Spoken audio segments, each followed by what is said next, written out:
Good evening and Jai Hind student. Welcome again. I am Sapna Singh, your political science teacher. Now today we discuss about class 9 chapter 3rd electoral politics. In this chapter we discuss about what is system of election in India. In previous video we discuss about which type of election democratic, and now in this video we discuss about what is system of election in India. India में किस type का election system को adopt किया गया है.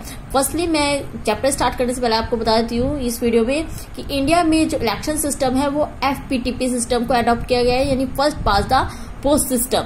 And others Rajya Sabha election, president election में कौन से सिस्टम को PRTP सिस्टम को अडॉप्ट किया गया है. लेकिन जो लोकसभा के इलेक्शन होते हैं उसमें FPTP सिस्टम यानी first pass the post system को अडॉप्ट किया गया है. Now firstly general election. Election are held in all constituency at the same time, either on the same day or within a few days. So firstly election जो होते हैं वो same day पे होते हैं जितनी भी कॉन्स्टिट्यूंसी है, या 1 डे या 2 डे के डिफरेंसेस में होते हैं स्टेट्स में. And by election. Secondly by election. Some time election is held only for 1 constituency or to fill the vacancy caused by death or resignation of a member. By election में जब जो उपचुनाव होता है जब किसी मेंबर्स की यानी किसी भी कैंडिडेट जो भी इलेक्ट मेंबर है MP MLA अगर उसकी डेथ हो जाती है तो ऐसी जगह पे वो जब जगह वैकेंट रह जाती है तो उस जगह के लिए इलेक्शन कराए जाते हैं. इन ऐसे इस टाइप के इलेक्शन को 1 या 2 जगह पे ही होते हैं, तो इस टाइप के इलेक्शन को बाय इलेक्शन बोला जाता है. नेक्स्ट है electoral constituency. The country is divided into different area based on population for the purpose of election which are called electoral constituency. जब कंट्री को छोटी छोटी कॉन्स्टिट्यूंसी में डिवाइड कर दिया गया, और ये किस बेस पे करा जाता है? पॉपुलेशन के बेस पे. जहां की जैसी पॉपुलेशन होगी पॉपुलेशन के अकॉर्डिंग कंट्री को कॉन्स्टिट्यूंसी में डिवाइड कर दिया गया और उस कॉन्स्टिट्यूंसी में फिर इलेक्शंस होते हैं. And for Lok Sabha election the constituency is divided into 543 constituency. Lok Sabha के इलेक्शन के लिए इंडिया को 543 कॉन्स्टिट्यूंसी में डिवाइड किया गया है. Similarly each state is divided into a specific number of assembly and constituency. Now reserve constituency. Some constituency are reserve for people who belong to the scheduled caste and scheduled tribes. Because हम starting में read कर चुके हैं, जब हमारे constitution members थे उन्होंने constitution को बनाने से पहले क्या करा था, बिकॉज बहुत टाइम पहले क्या था, जो शेड्यूल कास्ट थी, शेड्यूल ट्राइब्स थी, उनके साथ बहुत ही ज्यादा डिस्क्रिमिनेट किया जाता था, उनको हर वे पे बैड बिहेवियर किया जाता था. उनके डेवलपमेंट के लिए क्या किया गया, कॉन्स्टिट्यूंसी में सीट्स को रिजर्व कर दिया गया. ओनली एजुकेशन और जॉब्स में नहीं, पॉलिटिक्स में भी सीट को रिजर्व किया गया है. Some constituency are reserve for people who belong to the schedule caste and schedule tribes के लिए सीट को रिजर्व किया गया है. और ये 84 एंड 47 के 84 schedule caste and 47 schedule tribes के लिए करा गया है. और ये केवल ओनली 2 कास्ट के लिए किया गया, शेड्यूल कास्ट और शेड्यूल ट्राइब्स. लेकिन अब जो वुमेन्स थी, वुमेन्स के लिए भी रिजर्वेशन करा गया है, और जो बैकवर्ड कास्ट थी OBC उनके लिए भी रिजर्वेशन सिस्टम को लाया गया है.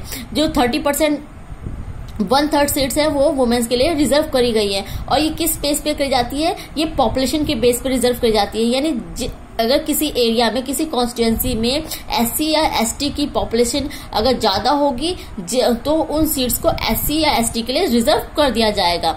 Now voter list. The list of people who are eligible for voting is prepared by the election commission of India before the election. Election करवाने से पहले जो इलेक्शन कमीशन है वो क्या करता है, वो वोटर लिस्ट बनाता है उन वोटर की जो 18 ईयर्स के अबव है, जिन्होंने 18 ईयर्स की एज पार कर ली है, जो 18 ईयर्स है, जो वोटिंग करने के लिए तैयार है. ऐसे लोगों की लिस्ट बनाई जाती है जो वोट दे सकते हैं. In India all citizen age 18 years and above has the right to vote and regardless of his or her caste, creed, colour, religion or gender. India में यूनिवर्सल एडल्ट फ्रेंचाइजी को adopt किया गया है. इसके according जिसकी भी as 18 years होगी, चाहे वो किसी भी कास्ट से बिलोंग करता हो, चाहे किसी भी सेक्ट का हो, चाहे किसी भी कलर से हो, रिलीजन से हो, उसका कोई भी जेंडर हो, ये सब कुछ नहीं मायने रखता. ओनली वो इंडियन होना चाहिए, इंडियन सिटीजन होना चाहिए और उसकी एज 18 ईयर्स होनी चाहिए. उन सबको वोटिंग का राइट दिया गया है. इसलिए इंडिया में यूनिवर्सल एडल्ट फ्रेंचाइज को अपनाया गया है. नाउ अभी मैंने बताया आपको रिजर्व कॉन्स्टिट्यूंसी. रिजर्व कॉन्स्टिट्यूंसी जो होती है इसका वर्क जो है वो डेलीमिशन कमीशन करती है, और ये डेलीमिशन कमीशन इलेक्शन कमीशन के साथ ही मिलकर वर्क करती है, और इसका वर्क होता है कॉन्स्टिट्यूंसी को रिजर्व करना और कॉन्स्टिट्यूंसी को डिवाइड करना। नाउ नेक्स्ट है nomination of candidates. Anyone who can be a voter can also become a candidate in election. जो भी वोटर्स है वो सब इलेक्शन में एज ए कैंडिडेट स्टैंड हो सकते हैं, बस वो इंडियन होने चाहिए और उन्होंने कोई भी क्राइम नहीं करा होना चाहिए, और वो किसी क्राइम के लिए उनका कोई भी केस कोर्ट में पेंडिंग नहीं होना चाहिए। However minimum age of in order to be an candidate the minimum age is 25 years, और जो कैंडिडेट्स होती हैं उनकी एज 25 ईयर्स होनी चाहिए। Election campaign the campaign take place for a 2 weeks period between the announcement of the final list of candidates and the date of polling.